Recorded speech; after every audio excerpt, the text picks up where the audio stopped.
কাজ সম্পূর্ণ না করেই বিল, পুরাতন মালামাল দিয়ে নতুন করে বিল তৈরি সহ নানান অভিযোগে খুলনা পানি উন্নয়ন বোর্ডের ওয়ার্কশপে অভিযান চালাচ্ছে দুর্নীতি দমন কমিশন দুদক। এ বিষয়ে বিস্তারিত জানতে খুলনার জোড়াগেট এলাকার পানি উন্নয়ন বোর্ডের ওয়ার্কশপ থেকে সরাসরি যুক্ত হব খুলনা বিভাগীয় প্রতিনিধি মোহাম্মদ অসীমের সাথে। অসীম, এই অভিযান কটা নাগাদ শুরু হয়েছে এবং অভিযান পরিচালনাকারী যে কর্মকর্তা তিনি কোনো কিছু বিস্তারিত জানিয়েছেন কিনা, বিস্তারিত জানাবেন।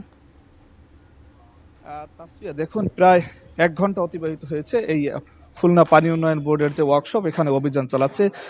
যে অভিযোগে অভিযান চালাচ্ছে সেটি হচ্ছে কাজ না করেই ঠিকাদারকে বিল প্রদান করেছে। একই সাথে যে পুরাতন মালামাল, এই পুরাতন মালামাল নূতন করে দেখিয়ে সরকারের কাছ থেকে কোটি কোটি টাকা আত্মসাতের অভিযোগ রয়েছে এই পানি উন্নয়ন বোর্ডের ওয়ার্কশপের যারা দায়িত্বপ্রাপ্ত রয়েছেন তাদের বিরুদ্ধে। একই সাথে এখানে যে বিভিন্ন পুরাতন মালামাল রয়েছে, এই পুরাতন মালামাল গোপনে রাতের বেলায় বিক্রিরও অভিযোগ রয়েছে তাদের বিরুদ্ধে। এখন দুদক অভিযান পরিচালনা করছে। দুদকের যে খুলনা জেলা সমন্বিত কার্যালয়ের উপপরিচালক আব্দুল অদিতর নেতৃত্বে অভিযান পরিচালনা করছে। আমি একটু তার সঙ্গে কথা বলতে চাই। আসলে আপনারা কি কারণে আজকের এই অভিযান পরিচালনা করছেন?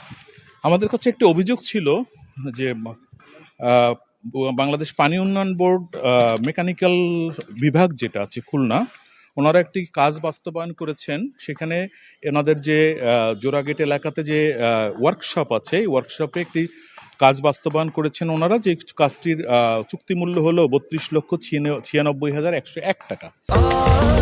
স্বাস্থ্যকর অল টাইম ফ্যামিলি কেক, সব সময় অল টাইম হেলদি লাইফ, এরকমটি কাজ বাস্তবায়ন করেছেন।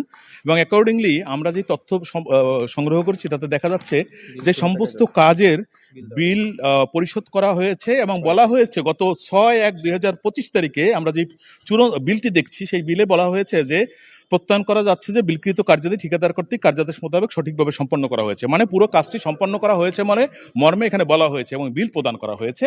অথচ আমরা এখানে এসে দেখতে পাচ্ছি যে যৎসামান্য কিছু সিভিল ওয়ার্ক, মানে কিছু সোলিং এর কাজ, যেগুলো আমরা প্রাথমিকভাবে দেখেছি এখানে ভিতরে একটি গোডাউন ছিল, গোডাউন থেকে পুরনো ইট, ম্যাক্সিমাম পুরনো ইটগুলো ব্যবহার করে কাজটি করা হয়েছে এবং মূল যে কাজটি আছে সেই মূল কাজটির কোনো কাজ এখানে সম্পন্ন হয়নি। তার মানে আমরা প্রাথমিকভাবে যেটা দেখছি তার মধ্যে এই 32 লক্ষ টাকার যে বিল দেওয়া হয়েছে সেই 32 লক্ষ টাকার বিলের মধ্যে অধিকাংশ কাজ সম্পন্ন না করেই কাজটি সম্পন্ন করা হয়েছে মর্মে মিথ্যা একটা প্রত্যয়ন দিয়ে এই বিল দেওয়া হয়েছে।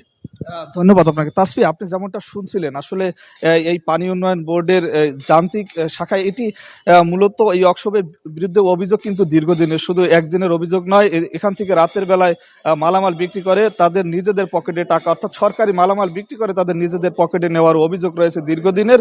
আসলে দুদকও কিন্তু তার সত্যতা পেয়েছে। আমাদের আরও অপেক্ষা করতে হবে এর বিস্তারিত আরও জানতে। আমরা আপনার মাধ্যমে পরবর্তী খবরে আবারও জানাতে পারবো আসলে কি কি অভিযোগ এখানে আরও নূতন করে পাওয়া যায়।